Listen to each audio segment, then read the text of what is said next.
మీ వ్యాపార ప్రకటనల కోసం ఈ నంబర్ను సంప్రదించండి. హాయ్ హలో నమస్తే, నేను మీ Gopi. Welcome back to Red TV. ఈరోజు మనతో వచ్చేసి political analyst and high court advocate Prashanth గారు ఉన్నారు. సార్ నమస్తే సార్. నమస్తే. సార్, మనం చూస్తున్నాము రెండు తెలుగు రాష్ట్రాల్లో బాగా ఇప్పుడు గందరగోళం నెలకొని ఉంది. ఏంటంటే వైఎస్ సునీత గారు బహిరంగంగా చెప్పేశారు, మా నాన్నగారిని చంపేసింది మా ఇద్దరు అన్నలే, ఆ జగన్మోహన్ రెడ్డి అండ్ అవినాష్ రెడ్డి చంపేశారని బహిరంగంగా చెప్తున్నారు. అసలు ఏంటి సార్ ఈ స్టోరీ ఏంటి చెప్పండి ఒకసారి. ఇప్పుడు మనకు సీమా రాజకీయాలంటే హత్యలతో కూడుకునేది. ఇప్పుడు రాజకీయ క్రీడ స్టార్ట్ అయింది అక్కడ, పొలిటికల్ గేమ్ స్టార్టెడ్.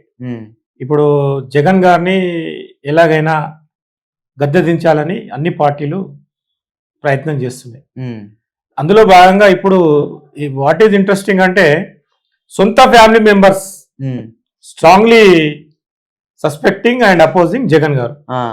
ఏమంటున్నారు ఇప్పుడు సునీత గారు ఈరోజు మీడియా ముందుకు వచ్చి ఇక్కడ ఎలాంటి డౌట్ లేదు, మా నాన్నగారు వివేకానంద గారిని హత్య చేయించింది సీఎం జగన్ గారు, తర్వాత అవినాష్ రెడ్డి గారు ఇద్దరు కలిసి అతన్ని హత్య చేయించారు అని మీడియా ముఖంగా వాళ్ళు ఈరోజు చెప్పడం జరిగింది. అయితే ఇక్కడ విచిత్రం ఏంటంటే షర్మిల గారు సునీత గారికి తోడయ్యారు.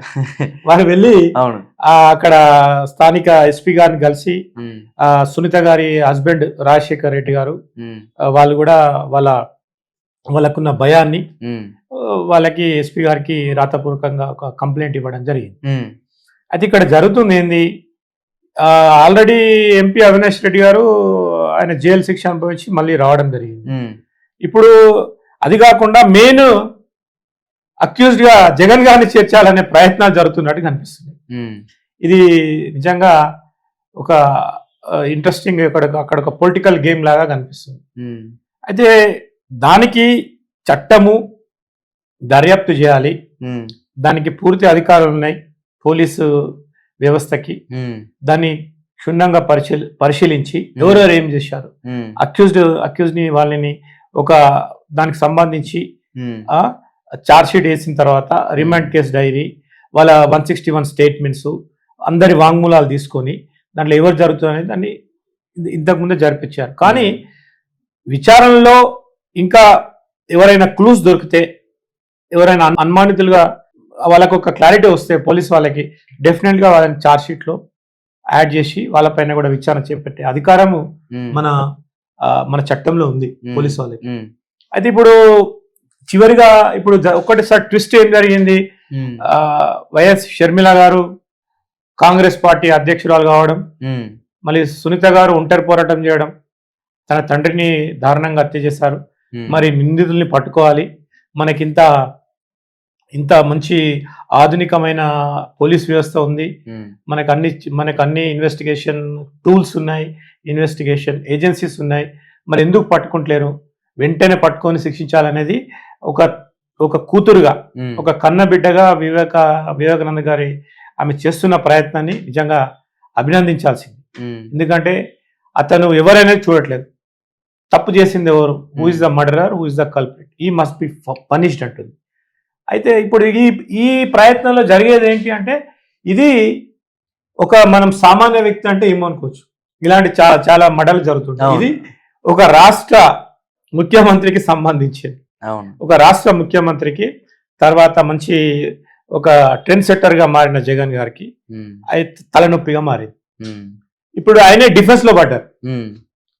ఇంతకుముందు ఇప్పుడు డిఫెన్స్ లో పడి అక్కడ జరుగుతున్న ప్రచారం ఏంటి, వాళ్ళ మీద ఫాల్స్ కేసెస్ పెడుతున్నారని, సునీత గారి మీద, వైఎస్ సునీత గారు వాళ్ళ హస్బెండ్ రాజశేఖర్ రెడ్డి గారి మీద, even is trying to implicate YS Sharmila into false cases అనేది అక్కడ స్థానిక ప్రజల్లో పట అదొక ట్రెండ్ గా ఒక స్క్రోలింగ్ అవుతుంది. ఇక్కడ ఏంటంటే దీనికి సంబంధించి అధికార పార్టీ దుర్వినియోగం అనేది మనకు అన్ని ప్రాంతాల్లో కనిపిస్తుంది. ఎందుకంటే కొన్ని సందర్భాలలో అధికార పార్టీ, రూలింగ్ పార్టీ పోలీస్ వ్యవస్థని నియంత్రిస్తుంది. అధికార పార్టీ ఎలాంటి డైరెక్షన్స్ ఇస్తే అదే విధంగా పోలీస్ వాళ్ళు పనిచేస్తారు. ఓకేనా, ఫాల్స్ కేసెస్ పెడతారనేది ఒకటి అనాదిగా ఒక సాంప్రదాయంగా వస్తుంది. అయితే ఇక్కడ అనుమానితుల్ని పట్టుకొని శిక్షించే క్రమంలో నిజంగా కొన్ని పొరపాట్లు జరుగుతున్నాయి. అవి నిజంగా కొంతమంది ఇన్నోసెంట్ పీపుల్ వాళ్ళని అరెస్ట్ చేసి వాళ్ళు శిక్ష పడుతున్నారు. అసలు నేరస్తులు బయట జరుగుతున్నారు. అవును. అందుకే ఇంకోటి నా మెయిన్ సిబిఐ విచారణకి మన అవినాష్ రెడ్డి హాజరు కావట్లేదు. ఒకవేళ సిబిఐ విచారణ వేస్తా అంటే మళ్ళీ నేను వెళ్ళి బీజేపీలో జాయిన్ అవుతా అంటున్నాడంట. దానికి ఏం చెప్తారు సార్? ఇప్పుడు సిబిఐ విచారణ అనేది ఇంకా ఒక నెక్స్ట్ లెవెల్ ఎంక్వైరీ. దాంట్లో దాని విచారణ విధానం, పద్ధతులు అన్నీ చాలా వెరీ సిస్టమేటిక్గా నేరస్తుని పట్టుకునే విధంగా మిగతా వాళ్ళు ఎక్విప్మెంట్ కూడా వాడి దాన్ని నిజాన్ని రాబట్టే ప్రయత్నం చేస్తారు. అక్కడ క్షుణ్ణంగా పరిశీలన ఉంటుంది, ఎన్నో మెథడ్స్ ఉంటాయి, అన్ని మెథడ్స్ ను ఫాలో అవుతారు. కాబట్టి సిబిఐ విచారణ అనేది ప్రతి వాళ్ళు అడుగుతున్నారు. ఇప్పుడు కొంతమంది సామాన్య ప్రజలకు కూడా వాళ్ళకి న్యాయం జరగకపోతే, విచారణ జాప్యం అయితే చాలా మంది కోర్టులోకి వచ్చి మా కేసుని సిబిఐకి రెఫర్ చేయండి అని కోర్టులో ఇప్పుడు హైకోర్టులో అడిగే పరిస్థితి జరుగుతుంది. మొన్న రీసెంట్ గా నేను మా 9th కోర్టులో ఇళ్ళని ఒక సామాన్య 14 పర్సన్ వచ్చి she is demanding for CBI enquiry in our personal case. అయితే ఇక్కడ ఏంటంటే ఒక మరి సీఎం స్థాయి మనిషి, ఒక పొలిటికల్ సెలబ్రిటీ వాళ్ళు, రాజశేఖర్ రెడ్డి గారి ఫ్యామిలీకి సంబంధించింది. తర్వాత ఇక్కడ మనం ఇక్కడ అబ్జర్వ్ చేస్తే ఏంటంటే అక్కడ ఎక్కువ హత్యా రాజకీయాలు ఉన్నాయి మనకి. అవును.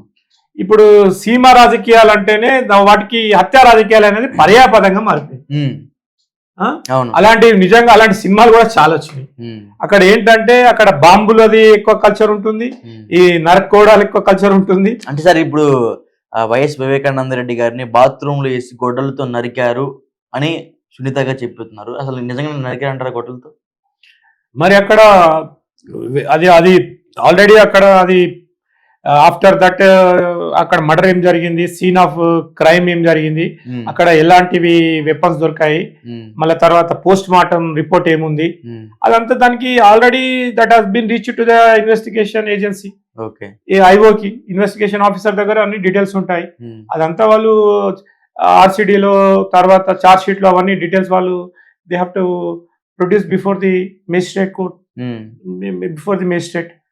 అయితే ఇక్కడ అది ఎలా జరిగింది, ఇప్పుడు ఎవరినో అప్రూవర్ గా మార్చి ఎవరి మీద నింద పెట్టి జరిగే ప్రయత్నం జరుగుతుంది అక్కడ. అయితే అక్కడ ఇంకా క్రిస్టల్ క్లియర్ గా నిజం అనేది ఎప్పుడైనా బయటకు వస్తుందండి. కానీ నిజం ఎవరికి తెలవాలి? నిజం కోర్టుకి తెలవాలి. చాలా మంది నిజం కోర్టుకు తెలిసినప్పుడు ఆ కోర్టు దాన్ని విచారించి నిజమైన హంతకుడికి శిక్ష వేసే అవకాశం ఉంది.